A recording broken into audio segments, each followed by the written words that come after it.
This episode is sponsored by Xcel Energy. Xcel Energy is dedicated to providing 100% carbon-free energy by 2050, but they can't do it alone. They need your help. Join Xcel Energy and you'll find a purpose-driven career, solid job security, and challenging work. Xcel Energy knows the value your military service brings to the workplace. It's an exciting time to be in the energy industry. Whether you're on active duty, transitioning, or already embarking on your civilian career, learn about the opportunities with one of America's leading utilities, Xcel Energy, at xcelenergy.com/military. Welcome back to Beyond the Uniform. I'm Justin Asiri, and my goal is to challenge and support members of the military community to reach their peak potential in their civilian career. Today's episode number 336, Lessons from Tuck's Next Step program with Margaux Lohry. I think about one of our alums who had hit a snag in his job search and sent me his transition dashboard, which is like a multi-tab spreadsheet with all of these resources and companies and, a plan for this outreach, and everything was categorized. And it's like, look, I did all of this and I haven't heard anything back, or I haven't gotten anywhere yet. I'm like, sometimes the world has to let things unfold for you. And I don't mean that in any sort of like mystical or religious way, but like you got to give things time and patience. You've planted all these seeds, you water them, you have to let them grow for a little bit. And I know that's really hard. That I don't have that patience a lot of times too, but I think it's so important. Things become a little bit fraught if you overwork them.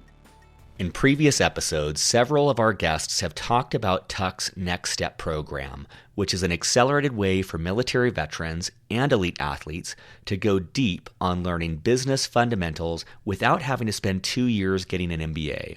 While we do talk about the Next Step program in this interview, we spend the bulk of our time talking about takeaways relevant to any military veteran, such as why it's just as valuable to disprove a potential career path as it is to find the right career path. We talk about why Next Step pairs elite athletes with veterans for their curriculum and how much these two groups have in common. I honestly had never put this together before, but when Margaux explained it, it made incredible sense.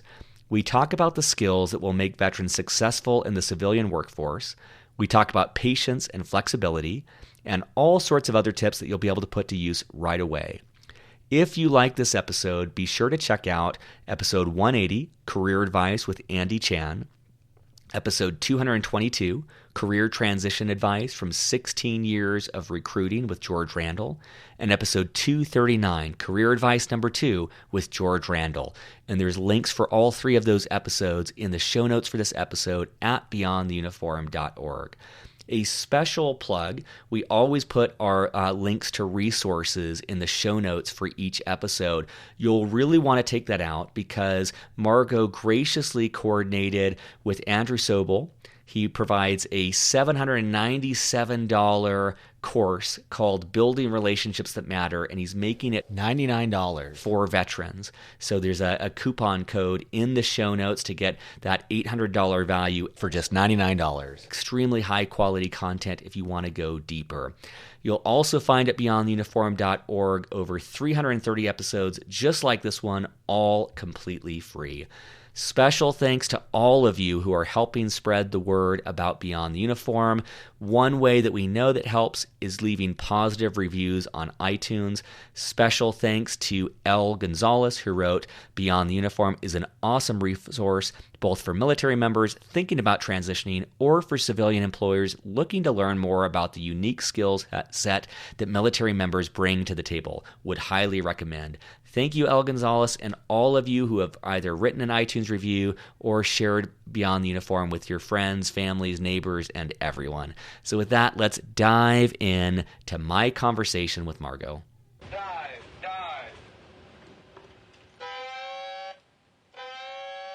Well, joining me today in Hanover, New Hampshire, my guest is Margaux Lohry. Margaux, welcome to Beyond the Uniform. Hi, Justin. It's great to be speaking with you. So maybe to start things off, to set the stage, if you ran into someone on the street who's in the military and they said, "Hey, Margaux, what do you do for a living?" How do you answer that question? I would tell them that I wake up every day absolutely thrilled to go to my job at the Tuck School of Business at Dartmouth College. I direct the Next Step program, which is a general management certificate program for military veterans and elite athletes. And I'm absolutely thrilled to be part of it. It's an incredibly rewarding experience and something that I'm proud to be a part of. Awesome. And for those not familiar with the Next Step program, what's that look like? So Next Step is part of Tuck's executive education portfolio. And as I mentioned, it's a general management certificate program, and it's delivered over the course of about 3 months. So we have a 2-month online learning phase, which is complemented by a 10-day residential experience here on the Tuck campus in Hanover. And the idea is that we provide essential business knowledge for military service members and veterans who are preparing to leave their military careers and embark on a business career. That's great. I love that too, because it's consolidated. It sounds like it's consolidated in time. It's not like it's a 2-year undertaking. Like they're able to get kind of like a concentrated, distilled amount of knowledge in a very short amount of time. That's exactly right. Distilled is one of the words that I frequently use to describe the experience. It's kind of like the first 6 months of an MBA program, really packed down and delivered in a way that's both efficient in terms of the amount of time and also very accessible, because that online learning component allows our participants to take care of some of those really basic concepts like financial accounting or innovation strategy that underlie everything they'll do on campus. They get to kind of take a stab at that at home in the evening whenever they have time and really ease into the learning experience. And then we double down on it when they're here on campus. It's jam-packed, but by doing that, everyone is really forced to put their head down and focus in on the transformational work that they'll do here in the program. So you get a really big, a lot of outcome in a short amount of time. That's great. And in the work that you've done with veterans, are there common either problems that you see them kind of have to overcome, or maybe misconceptions they have when they leave the military? Yes, and let me preface this by just telling your listeners that I'm a civilian. So I say that because I think it's a valuable perspective to kind of add to your arsenal of input when you're going through a transition. So keep that in mind. This is my observation from working with a number of veterans. But I think one of them is that it's just as valuable sometimes, I think, to disprove an idea that you have or something that comes to mind as a potential path as it is to prove it. So ruling something out can save you a lot of time and a lot of money pursuing something that might not be the right fit for you. And to give you a specific example, there are many applicants to the Next Step program who feel that an MBA degree is necessary for them to pursue the career they have in mind. But they come to Next Step, and not only do they realize that they have a lot of that information, it's just in a different context. They realize that what they want to do might not even require an MBA, or that they may be better served by filling in a very specific gap in their knowledge. Like, let's say they need to gain some technical skills around data analytics, but they don't need a 2-year degree. What they've disproved has actually been really, really valuable, because 2 years and a lot of money could have been better used in a different way. I love that. I love that sense, because I myself, and I think a lot of listeners, we put a lot of pressure on ourselves to know what the right answer is. And that could be a massive undertaking. And what you're saying, which resonates, is this sense of just closing doors is just as valuable as finding the right one. And I love that sense too. Like you said, like maybe you realize, oh, I don't need an MBA, or maybe you thought, I want to go down this career path, and maybe after just a little bit of information, you rule that out. Just thinking of all the time and energy and money that's saved in that discovery is really powerful. It is. And, the great thing about today's educational landscape, with so many different online courses and, not just the Next Step program at Tuck, which I'm, of course, very convinced that it's valuable, but, other similar certificate programs and other executive educational programs, they really allow you to access very specific pieces of content in a low stakes way when you compare that to a full-blown master's or MBA program. It's a very You're not risking a lot of time or a lot of money to either prove or disprove something that you might feel is right for you. So there are a lot of ways that you can do that. Do you see any trends in what people do afterwards, like when they graduate the program, what they go on to do? We do get a lot of people who are interested in careers that line up well with the MBA experience. So a lot of people with interest in financial services or consulting, and more today, technology careers, or in fact in the energy industry. But it's hard to really generalize about Next Step, because one of the things that makes the program experience so exciting is how diverse our cohorts are. We have veterans and service members in the program with as few as 4 years experience up to 30 years of experience. So Wow. that yields a really broad set of backgrounds and perspectives and levels of experience. So it's kind of hard to pinpoint one outcome, because everyone is so different. What I love about that is, I'm guessing there's some of this information that people could learn online or in a book or things like that. But when you're surrounded with people with different backgrounds and different levels of experience, I'm guessing that you're learning from your peers just as much as you're learning from like the curriculum or the instruction. Yeah, that's one of the things I love so much about the program too. And one of our alumni from the third cohort, Navy SEAL captain, he said it best. He told me that he learned just as much from the person that was sitting on his left and right every day as he did from our professors. Hmm. And to me, that really speaks to like the two biggest pieces of value that the Next Step program offers. One is the content, but two is the network and the connections that you'll create with the people in the classroom with you. That's great. And I'd love to dive a little bit deeper into I know you kind of briefly talked about, but the type of Mhm. topics that you cover, because my experience, and I'm imagining for many listeners, is when you're in the military, you often don't know what you don't know. And so even hearing you talk about the different types of things, you said like accounting, things like that, that might, for listeners, register for them of like, oh, these are things that, skills that I need to build up at some point that might make that transition easier. Yeah, absolutely. So the curriculum for Next Step is built around three essential components. First is a strong foundation in business acumen. So that covers those topics that I mentioned previously and that you just reiterated, things like financial accounting, spreadsheet modeling, innovation strategy, corporate communications, branding and marketing, negotiation skills. Again, like these are the essential concepts of an MBA degree.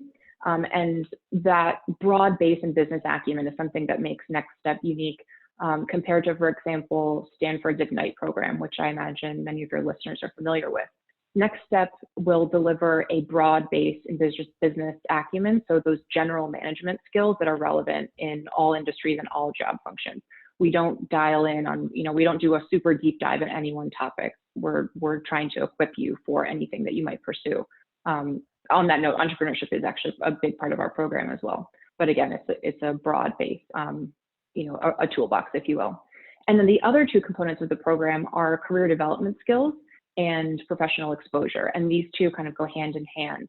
So our career services staff work with all the Next Step participants on things like resume writing, interview preparation, and networking strategies so that they understand how to execute a successful job search. And then through our career day event, we aim to provide professional exposure. So that really gets at what you said before, Justin, I don't know what I don't know. For some of our participants who've been in the military for, upwards of 20 years, today's business landscape is a giant question mark. So what types of industries are out there that might be a good fit with something, with what motivates me or my interests, and how do my skills line up with particular job functions? And then even down to the super mundane, like what is it like to go to work and be at a desk, and then what do you do from 9 a.m. to 5 p.m.? What fills your days on a very small level too? So it's all about helping to fill in some of those details and create a mental image of what are some outcomes and how might I reach those outcomes if they're the right fit for me. That's great. I think that's wonderful. It's definitely one of the intentions of the show too, is to try and, usually our format is interviewing veterans about what they're doing now. And that day-to-day glimpse can be really powerful because you don't really know, especially like you said, those people who have served for 20 Mm-hmm. years, it's hard to imagine what does it look like? What time am I getting in? What am I wearing? Just these things that are, I didn't know about those things when I was in the military. And I love that you're walking people through that. And it sounds like you're just removing a lot of the mystery, removing a lot of the unknowns, and doing it in a pretty rapid manner. Yeah, that's right. And I think we do it in a way that's safe and approachable because I'll use what to wear as an example since you mentioned it. Like Mm-hmm. you can feel a little silly asking a question like that when you're in a scenario where it's really important to kind of look like you have all the answers and that you know what you're doing. But there has to be a place where you can be really honest about what you don't know, and it's okay. And it doesn't mean that you're not experienced, but like that is one of the questions that we answer the most. And we talk about it quite a bit. And I intentionally don't answer that one all the way sometimes because I want to get the participants familiar with that sense of like, I need to make a decision. I need to like put on a tie or not put on a tie and show up and feel okay about it. And it sounds silly, but those are the kinds of small experiences that everyone has when they make a shift into a new job, no matter how experienced they are. I definitely, when I got out of the military and went to business school, there was something that said like the alumni or the admit weekend was business casual. And I remember Googling around to see like, what is business casual? I was like looking at images and buying new outfits.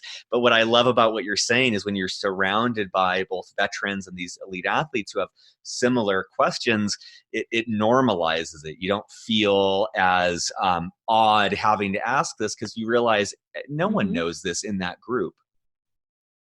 Yeah, and since you mentioned the elite athletes, I'd love to tell you a little bit Yeah. about why we brought those two populations together and how special the outcome is for us.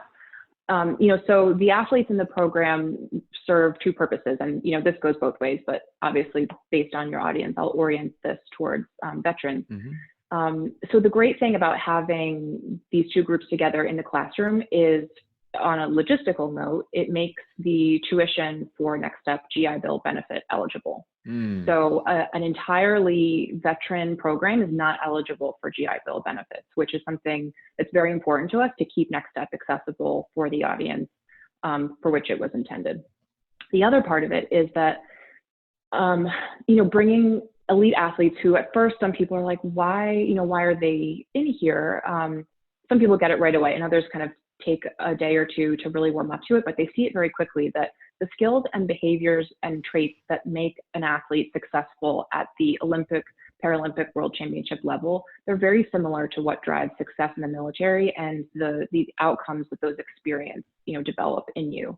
Of course, the context is different. However, when you bring them into a classroom, we're able to offer our participants a different perspective on a common challenge that is shifting from you already had your dream career and now you're starting over at the bottom and you have to turn that into something all over again. They're going through the same challenge, but being able to view it through the lens of the other is incredibly powerful because they can be vulnerable and it breaks down some of that military bearing and the tribalism that's often, a product of being in a military only classroom or a learning setting. It's so important to be able to share honestly about what that's like and how difficult it is, and then find a source of support from someone who sees you so clearly and in ways that you wouldn't have seen yourself. It's really, really impactful. It gives me chills when I just think about it. And that's something that our veterans consistently mention as one of the most valuable parts of the experience.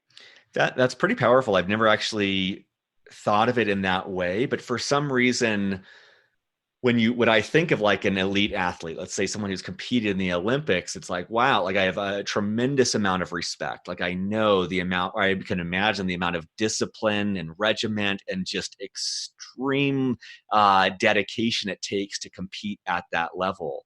But then to think of them in this business context, it's like, okay, I definitely still admire all of those traits. I trust that those traits will make them successful. And I'm recognizing there's a couple of skill sets they need to build up in order to reorient for this new career. And that makes the viewing the veteran through that lens, it's the same thing like you're saying, but it's so powerful to view it like that. Yes, you've worked in the military for 20 years.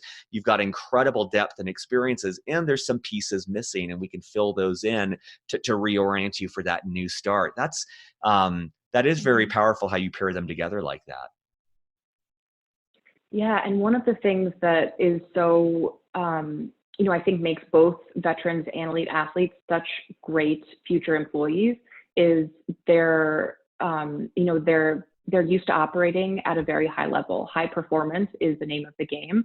And I think that's really exciting to both groups when they come together during Next Step is they recognize that very quickly, that their mental process of approaching a task or a problem and breaking it down into steps and then achieving the absolute best results possible by leveraging the strengths of people around them.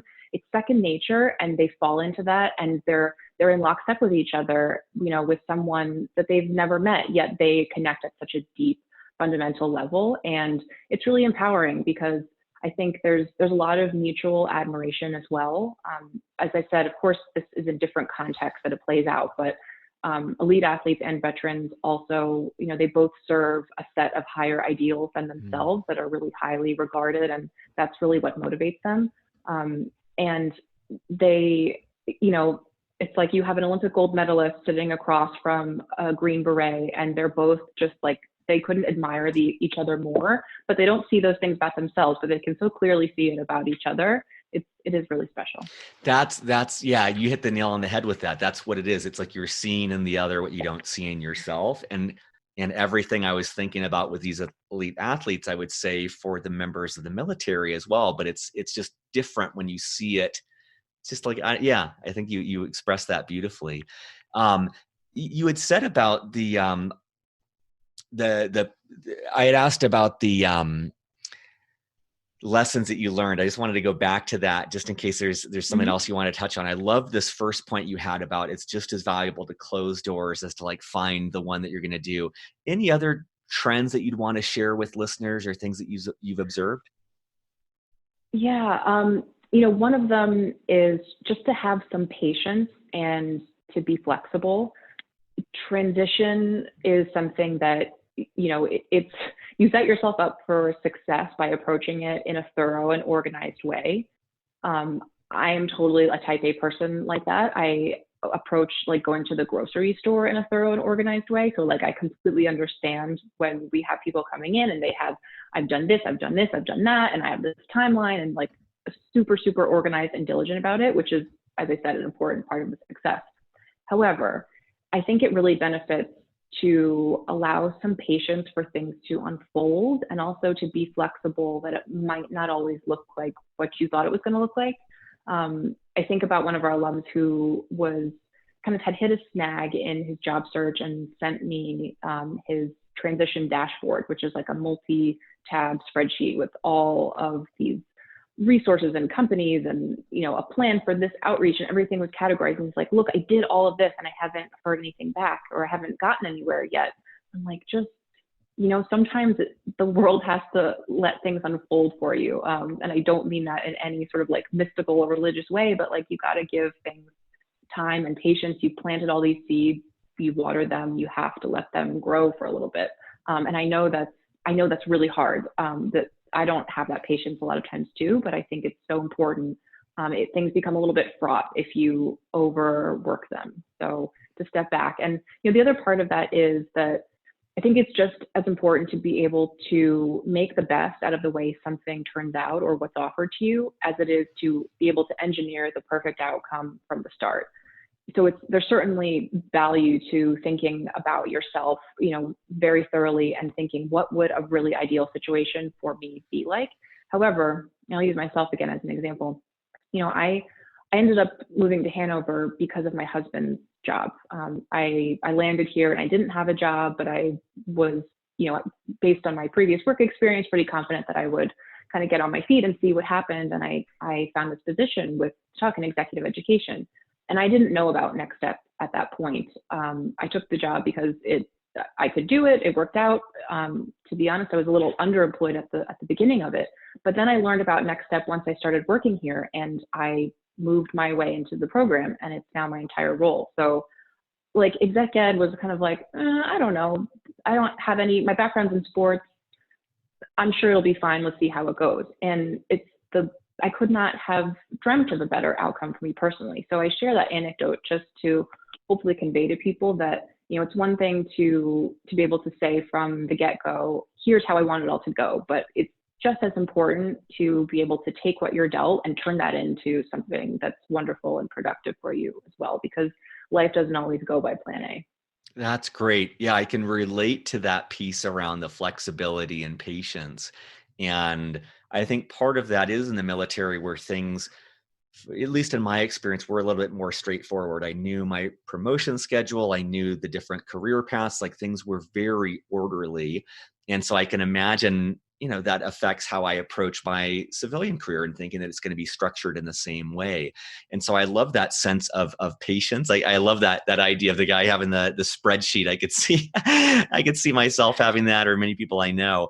And then I also love that openness to serendipity of realizing that, yes, I couldn't, like for you couldn't have just gone straight into the position you're in right now. Like you didn't know about it. You might not have been able to get your foot in the door there, but it's once you take that first step, it leads to the second and third, the fourth, and eventually you find that dream job or that calling. And so sometimes I think when we try to know from the outset where the destination is, where it's going to end up, we're expecting too much of ourselves to be able to navigate through that when, like you said, it often unfolds once you start to do the work and take those initial steps.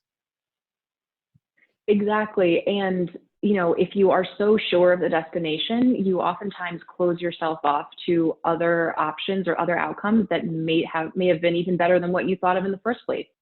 So it's really hard. And I like that you used Anne-Marie Craig's word serendipity, because we are great friends of the Commit Foundation here. And I really believe in what Anne-Marie does. And I think that many people would be served by learning the lessons that they have to share about creating serendipity. That's wonderful. What about, I'm wondering, what is the price to attend, and also what's the process to applying to the program? So the fee for participants is based on their AGI, their adjusted gross income.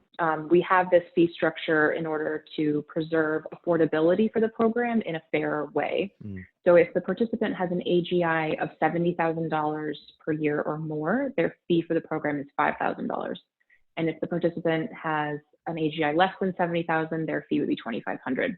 And that fee includes tuition, housing, most meals, and all program materials. So on top of the fee, the only other thing they need to do is get themselves to Hanover.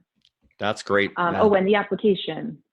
Yeah, so the application, in 2020, we will have one program in the spring, and that cohort is already full, and our wait list is full already. So listeners should be setting their sights on the spring 2021 program. The application for that will open in the fall of 2020, so probably in August, I would say mid-August. And the best way to receive more detailed information and updates when that application opens up is by going to our website, and there's a place where you can submit your name to receive more information. By doing that, you'll also receive any program announcements that we put out, so you won't miss any details.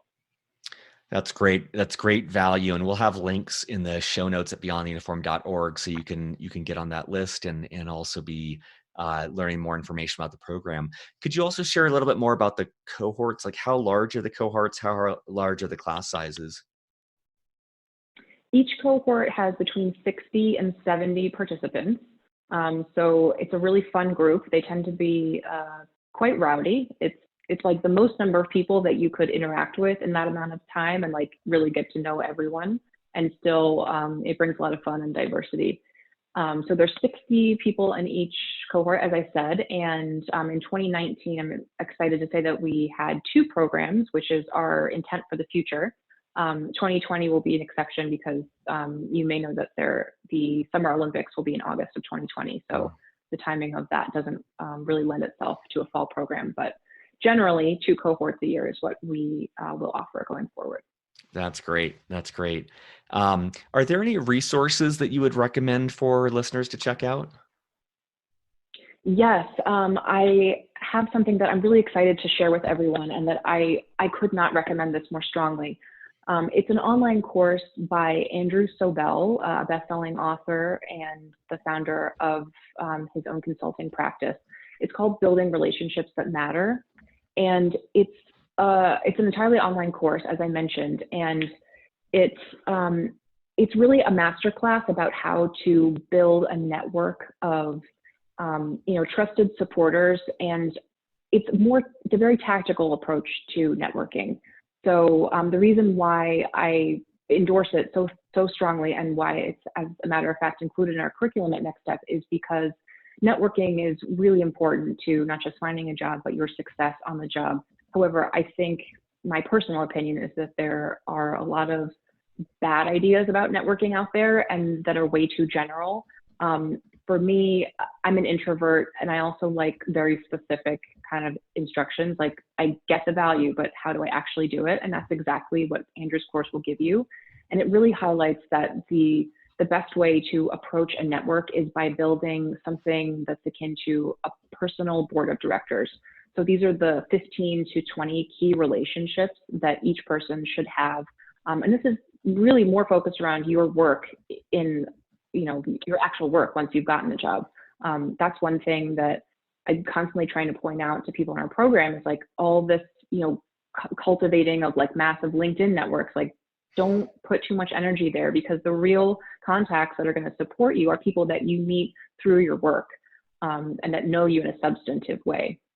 So it's really about developing those relationships, and kind of different types of categories. There are times when you will need a mentor for support. There are times that you'll need to leverage your relationship with your supervisor. There are times that you'll need someone to recommend or endorse work that you're doing. These are all different categories of relationships. And what Andrew's course does is help point those out to you and teaches you how to establish them and grow them over time. Mm.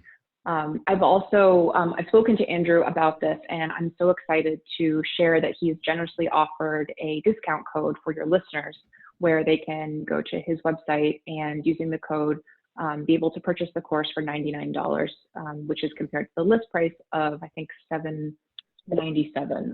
So it's a really significant value that they're getting, and I would strongly encourage everyone to take a look at it. There's a lot of information just to find on the website. It explains it more clearly and in more depth than I have here today. But like I said, I think this is a really invaluable tool. That's wonderful. And we will add that in the show notes, but an incredible discount. And I love that sense, because I agree that networking is such a vital skill. And it's one that I didn't really feel like I explicitly got trained on in the military. And so to be able to have someone with his background walk you through that process, that sounds like a powerful fit.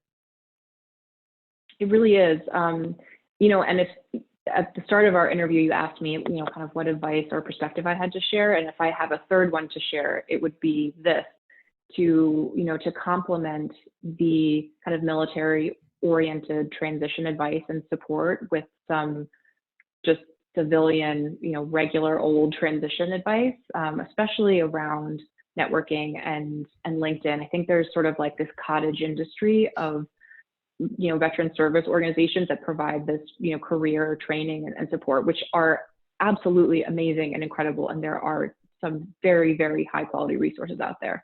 However, it can be a little bit insulated and sort of operates in its own little bubble of veteran transition. And hopefully the goal is eventually by transitioning, you have left that space.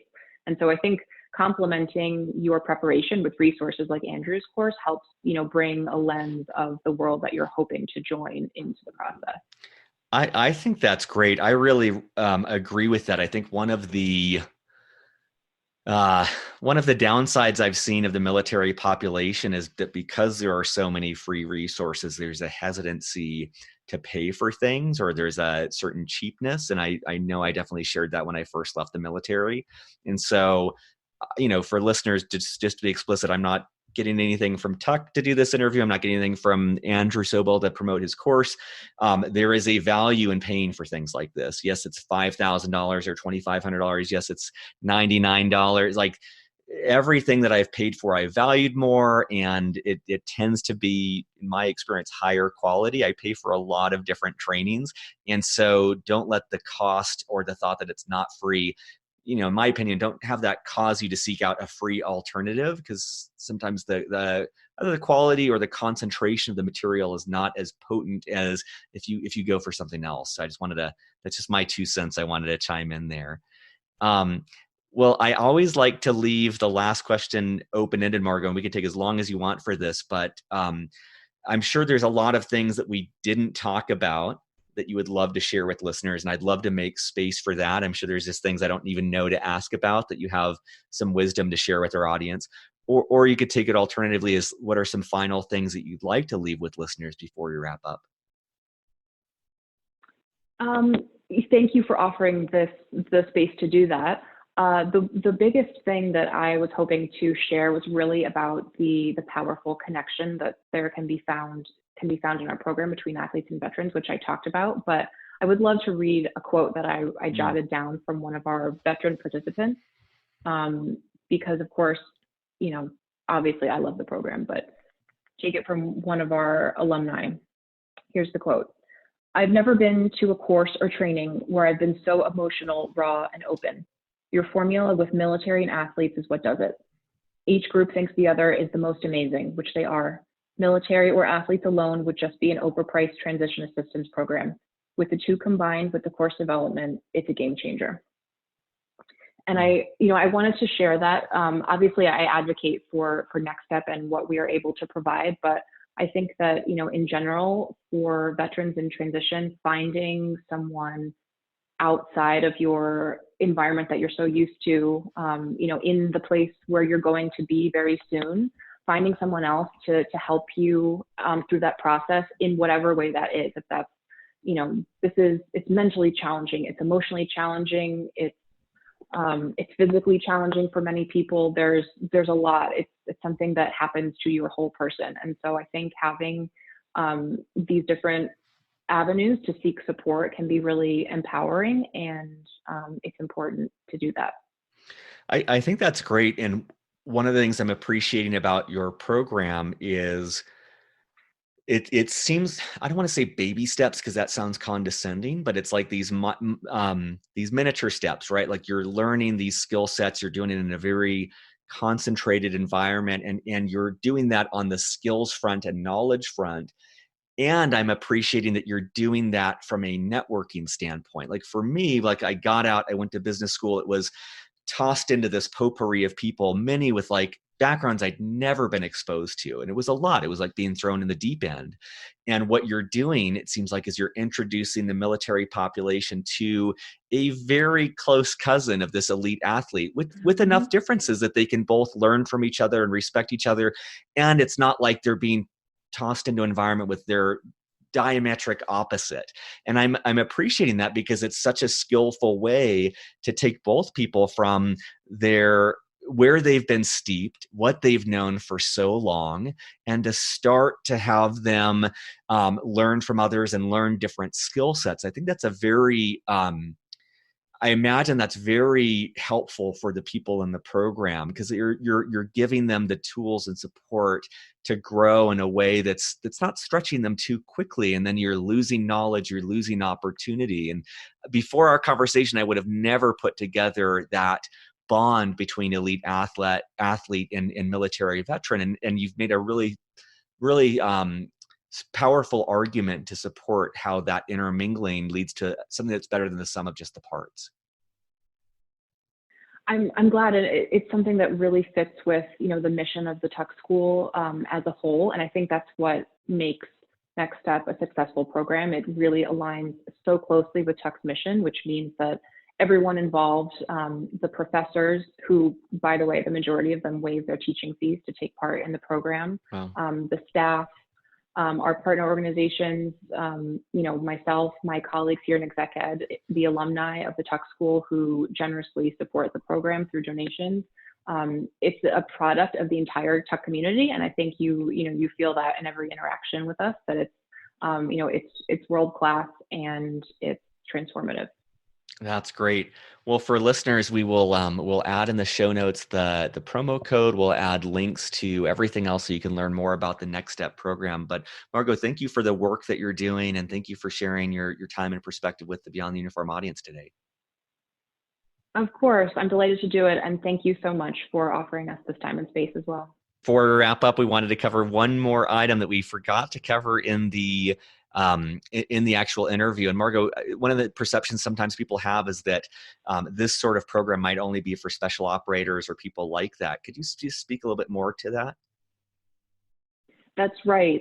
We do tend to get a lot of applications from the special operations community. I think just because the skills and abilities that are honed there line up really well with business education a lot of times.